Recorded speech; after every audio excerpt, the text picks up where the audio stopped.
Assalamualaikum warahmatullahi wabarakatuh. Perkenalkan, saya Elvita Helmi SPD, guru biologi di SMA Negeri 4 Bengkulu Tengah. Baiklah, untuk pertemuan kali ini saya akan membahas materi tentang kelainan atau gangguan sistem gerak manusia kelas 11 IPA atau IPS lintas minat. Mengenal sistem gerak pada manusia. Sistem gerak pada manusia adalah susunan kerangka tubuh manusia yang melibatkan beberapa bagian tubuh seperti saraf, otot, tulang, sendi, dan sebagainya. Fungsi sistem gerak pada manusia adalah untuk memberikan kemampuan tubuh dalam bergerak, menopang berat badan, mendukung bentuk postur tubuh, serta menjaga stabilitas pergerakan tubuh. Gangguan atau kelainan pada sistem gerak manusia. Terdapat berbagai kelainan pada sistem gerak manusia yang umum terjadi, di antaranya adalah penyakit Parkinson, distonia, ataksia, myasthenia gravis, sklerosis lateral amyotrofis, kelainan tulang belakang, osteoporosis, serta atrofi otot. Berikut masing-masing penjelasannya. Sistem gerak tubuh terdiri dari saraf, otot, dan tulang yang saling bekerja sama dan terintegrasi satu sama lain untuk menghasilkan gerakan. Jenis-jenis gangguan atau kelainan pada sistem rangka. Fraktura merupakan kelainan patah tulang. Terdapat fraktura yang dapat merobek otot, bahkan kulit. Patah tulang atau fraktura adalah kondisi ketika tulang patah, sehingga bentuk atau bahkan posisinya berubah.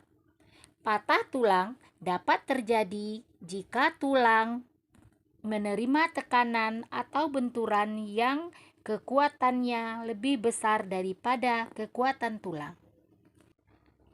Tahukah kamu apa saja jenis-jenis fraktura? Fraktura terdiri dari 6 macam.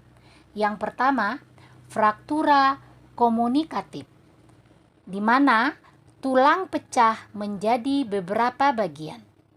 Yang kedua, fraktura Grenslik, yaitu fraktura parsial, tulang tidak sepenuhnya patah.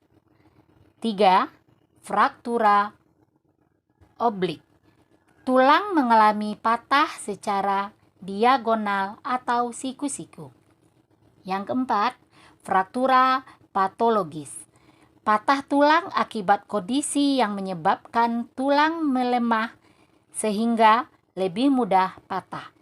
Yang kelima, fraktura stres, lebih sering terjadi pada atlet atau individu yang tulangnya sering mengalami tekanan dan ketegangan secara terus-menerus. Dan yang terakhir adalah fraktura transversal, di mana tulang patah secara melintang. Fisura merupakan kelainan retak tulang. Suatu kelainan pada tulang berupa struktur tulang yang mengalami keretakan akibat benturan. Benturan yang terjadi bisa keras atau ringan, tergantung kondisi tulang saat mengalami benturan. Kelainan pada tulang karena terjadi keretakan pada tulang, akan tetapi tulangnya yang retak tersebut masih bisa disambung kembali. Lordosis, kifosis, dan skoliosis. Lordosis adalah jika ruas tulang belakang terlalu membengkok ke depan. Kifosis adalah jika ruas tulang belakang terlalu membengkok ke belakang. Sedangkan skoliosis adalah jika ruas tulang belakang terlalu membengkok ke samping atau membentuk huruf S. Rakitis, kelainan tulang di mana kekurangan vitamin D, sehingga osifikasi terhambat. Penderita memiliki kaki menyerupai huruf X atau O. Osteoporosis. Apa itu osteoporosis? Osteoporosis adalah kelainan di mana terjadi penurunan massa tulang pada usia lanjut karena lambatnya osifikasi dan reabsorpsi materi penyusun tulang. Nekrosa.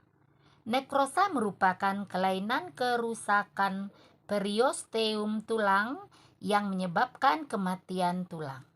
Terjadinya kematian dan mengeringnya sel-sel tulang yang disebabkan oleh rusaknya selaput tulang atau periosteum, sehingga makanan tidak sampai ke tulang. Faktor internal penyebab nekrosis yaitu adanya gangguan troponeurotik atau penyakit fungsional dari bagian tubuh yang disebabkan karena kekurangan nutrisi dari saraf yang rusak di bagian-bagian yang terlihat.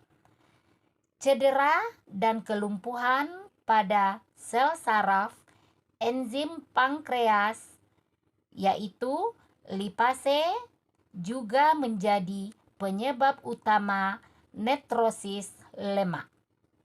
Nekrosis koagulatif yaitu bentuk mati di mana arsitektur jaringan masih bisa bertahan dan masih bisa diamati dengan mikroskop cahaya.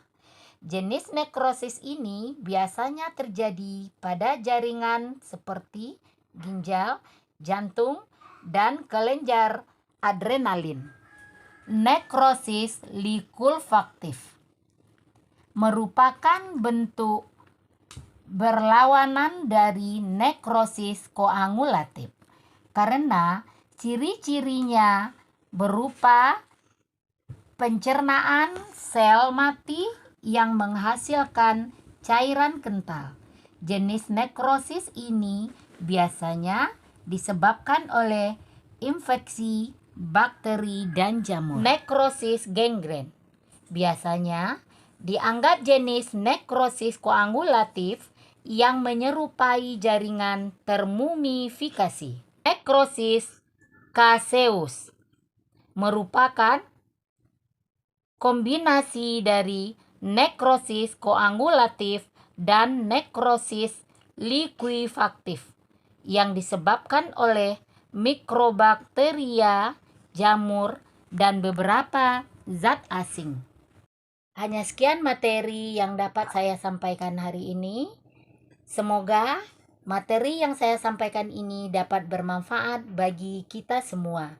Akhirnya, wabillahi taufiq wal hidayah. Wassalamualaikum warahmatullahi wabarakatuh.